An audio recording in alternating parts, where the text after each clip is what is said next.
But you know that what makes them more or less dominant can have to do more with their personality than it has to do with their size.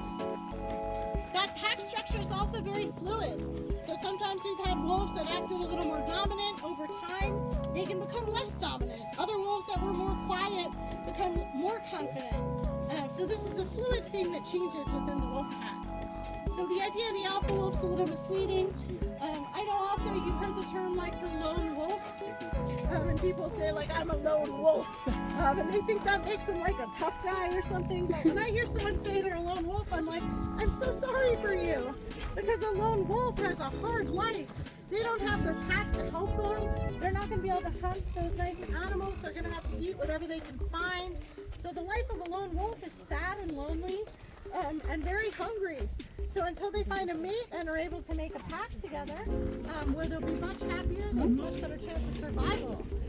So wolves are that pack structure is really important. If you have a lone wolf, that usually means they're out looking for a mate. So wolves traditionally do not bark like domestic dogs. They make what's called a huff bark.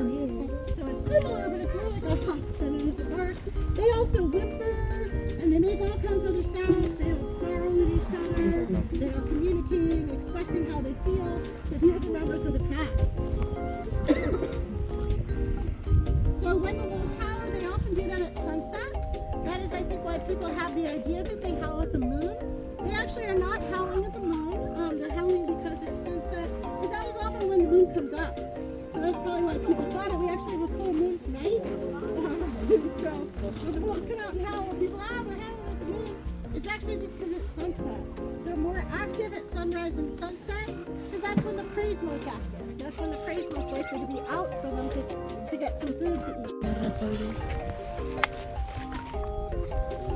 So the Mexican gray wolves here, you can see they are much smaller than the Northwesterns. They're shorter, they have smaller heads, they have smaller feet. See, they recognize Sierra. They wonder what's that. Really closely watching. So these are some of the rarest land mammals in the world. They almost went extinct.